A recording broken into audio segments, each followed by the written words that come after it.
Once there was a rich girl named Yuki Masaomi from Tokyo, Japan. She was the daughter of the two famous Japanese engineers.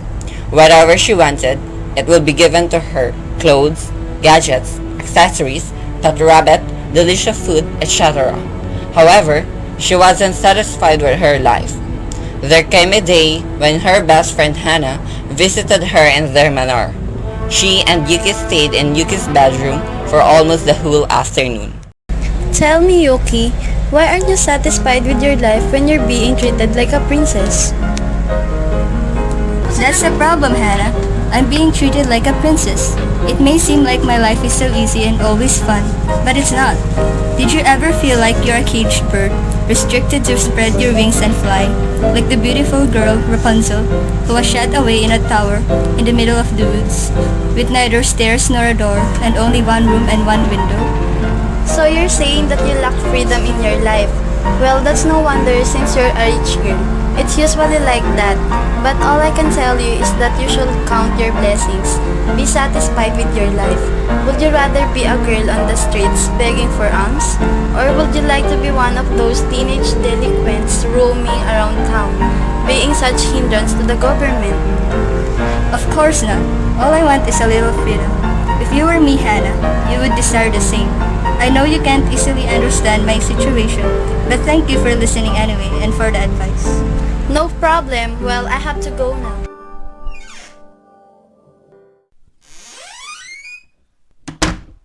Yuki closed the door behind her after waving goodbye at Hana. When she entered her room, she saw a novel on the table inside the Namenotu, Tower of Waves by Sita Matsumoto.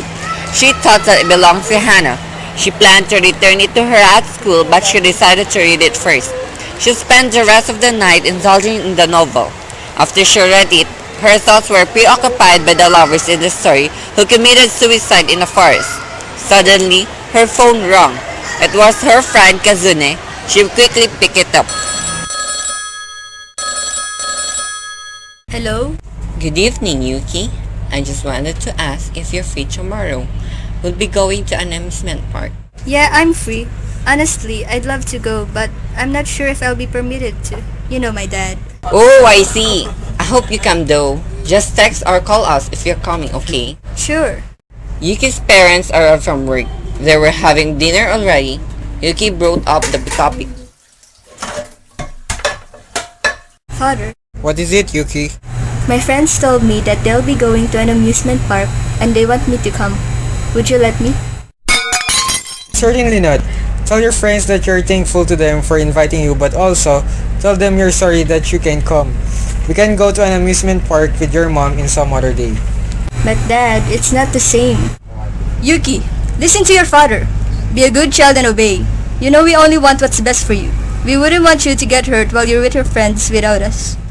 Mom, I'm not a little kid anymore. Don't protest further, Yuki. Eat now. This conversation is over. Yuki was sullen that her parents did not approve of the invitation. She flopped down on her bed, cried, and texted her friends what her father told her during dinner. She finally stopped crying and thought about the novel she read a while ago. She stood up and picked up a backpack. She snuck out of their house at almost midnight without getting caught. She boarded in a train and a shuttle bus to southwest of Tokyo. She walked down on the streets with an emergency lamp until she found Mount Fuji. Later, she found herself outside the entrance of Aokigahara, Sea of Trees, also known as Suicide Forest. She gulped as her grip on the strap of her backpack and on the emergency lamp's handle tightened. She entered the murky forest. It was eerily quiet, especially because of the absence of wildlife. She read signs like "Don't commit suicide, seek help, and think about your family." She ignored the signs though. As she went deeper in the forest, thunder roared in the sky. She could smell something rotten. She raised her emergency lamp and saw a man hang on a tree with a rope around his neck and a backpack below him. Her eyes widened at the sight and she started screaming. Suddenly, someone stood behind her and covered her mouth with his hand. Quiet down, will you? Please don't kill me. You're crazy, aren't you? This is a suicide forest. Kill yourself. Not when you're around. Oh, so you're really here to commit suicide. You look like a rich girl. Why would you kill yourself? It's none of your business. Fine. Bye. Hey wait, where are you going? None of your business. Touché. Look, can I please know who you are and why you're here before I die? My mother recently killed herself here because she thought she can't help us anymore. I came to take her body. You're going to give her a proper burial? No, I'm going to bring her back to life no matter what it takes. I'd use alchemy or make her a zombie if I have to. You can't be serious. I don't expect you to believe in me, neither do I need it. I'm sorry. It's just that I've never met someone like you before who would do something so risky for a loved one. Hey, can you please turn me to zombie too? What are you yapping about?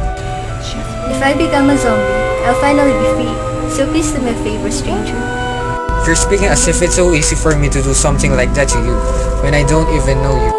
It's okay if you don't, but I hope you will.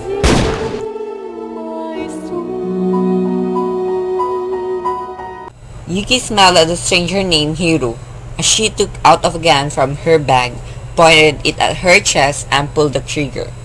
The crows flew from the trees when the loud bang reverberated in the forest.